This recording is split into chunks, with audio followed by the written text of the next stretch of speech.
Hi friends, இன்றைக்கி எங்கள் வீட்டில் மீன் குழம்பு. இப்போ தான் மார்க்கெட்டில் போய் மீன் வாங்கிட்டு வந்தேன். மீன் வந்து கட்டில் போட்டிருக்கனால விலை ஜாஸ்தியாக இருக்குது. இன்றைக்கி நான் மீன் குழம்பு வைக்க போகிறேன். இப்போ மீன் குழம்புக்கு தேவையான பொருட்கள் வந்து ஜீரகம், மிளகு, வெங்காயம், தக்காளி, மிளகாய், அப்புறம் தாளிக்கிறதுக்கு கொஞ்சோண்டு வெந்தயமும் கொஞ்சோண்டு கடுகும் எடுத்திருக்கேன், 2 கருவேப்பிலை, அப்புறம் புளி கரைச்சி வச்சுருக்கேன். அதோட வெங்காயத்தை அரைச்சிருவேன். அரைச்சாதான் அது கொஞ்சம் வித்தியாசமாக இருக்கும் மீன் குழம்பு டேஸ்ட். இப்போ அரைக்க போகிறோம் பாருங்கள். எல்லாத்தையும் மிளகு, ஜீரகம், மிளகு சேர்த்துக்கிட்டால் உடம்புக்கு ரொம்ப நல்லது. மிளகும் ஜீரகமும், மிளகு, ஜீரகம், தேங்காய், அதுக்கப்புறம் வெங்காயத்தை நான் அரைச்சிருவேன், வதக்க மாட்டேன். வதக்காமல் அரைச்சா நல்லாயிருக்கும், டேஸ்ட்டு கொஞ்சம் வித்தியாசமாக இருக்கும். எல்லோரும் வதக்குவாங்க, நான் கொஞ்சம் அரைச்சி போடுவேன். இப்போ வெங்காயத்தை போட்டு நல்லா தேங்காய் எல்லாம், மிளகு, ஜீரகம் எல்லாம் போட்டுக்கோம்ல, அதில் வெங்காயத்தையும் போட்டு நல்லா அரைச்சி வச்சுக்கிட்டா மீன் குழம்புக்கு தேங்காய் ரெடி ஆகிடும். இதில் ஒரு 2.5 ஸ்பூன் வத்தப்பொடி எடுத்துக்கணும். அப்போ தான் மீன் குழம்புக்கு உரப்பு போட்டால் கொஞ்சம் நல்லாயிருக்கும். அதுக்காக 2.5 ஸ்பூன் எடுப்பேன். மல்லிப்பொடி வந்து கூட 1 ஸ்பூன் எடுத்துக்கணும். 3 ஸ்பூனாக எடுத்துக்கிடணும். வத்தப்பொடியோட மல்லிப்பொடி கொஞ்சம் கூடுதலாக இருக்கணும். அப்போ தான் குழம்பு நல்லாயிருக்கும். இப்போ எண்ணெய் ஊற்றி குழம்பை தாளிச்சிக்கலாம். எண்ணெய் கூட மட்டும் ஊற்றினா நல்லாயிருக்கும். நம்ம இப்போ எடுத்து வச்சுருக்கிற கடுகு, வெந்தயம், கருவேப்பிலை 3ஐயும் போட்டுக்கலாம்.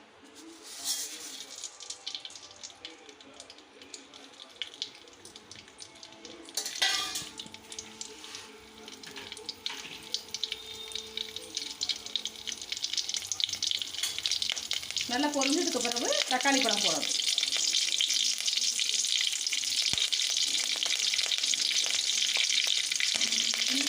இப்போ பாருங்கள், தக்காளி பழம் போட்டேன். இதை கொஞ்சம் லேசாக வதக்கிட்டு நம்ம எடுத்து வச்சுக்கலாம் பொடி, மசாலா பொடி, அதையும் போட்டுக்கணும். உங்கள்கிட்ட மஞ்சப்பொடி காமிக்கல, கொஞ்சோண்டு மஞ்சப்பொடி எடுத்து வச்சுக்கிறோம். எடுத்து வச்சுக்கிட்டு நல்லா வதக்கி விட்டுட்டு பொடியை நல்லா வதக்கிடணும். வதக்கினா தான் அந்த மசாலா வடைகள்லாம் போகும். நல்லா வதக்கிட்டு நம்ம அரைச்சி வச்சுருக்கோங்களா, அந்த தேங்காவை போட்டு நல்லா வதக்கிடணும். வதக்கினா கருகாமல் வதக்கி எடுக்கணும்.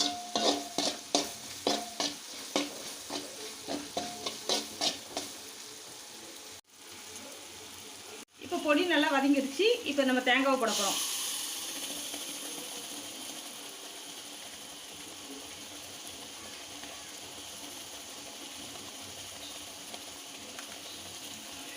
தேங்காவையும் நல்லா வதக்கி விட்டுறணும்.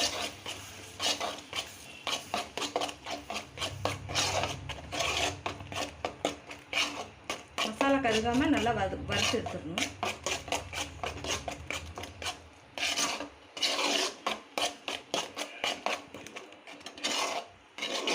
நான் மீன் குழம்பு வச்சேன்னா இப்படி தான் வைப்பேன். வதக்கி வைக்க மாட்டேன். வெங்காயத்தை வதக்கி வைக்க மாட்டேன். இப்போ நல்லா வதங்கிட்டு, கொஞ்சம் நல்லா வதங்கி தான் வருது. முக்கால்வாசி வதங்கிட்டு இன்னும் நறுக்கி நம்ம கரைச்சி வச்சுருக்க புளியை ஊற்ற வேண்டியது. ஊற்ற போகிறோம். இப்போ நம்ம கரைச்சி வச்சுருக்க புளியை ஊற்ற போகிறோம். ஊற்றியாச்சு. இப்போ கொஞ்சம் தண்ணியும் கூட மட்டும் ஊற்றிக்கிடணும்.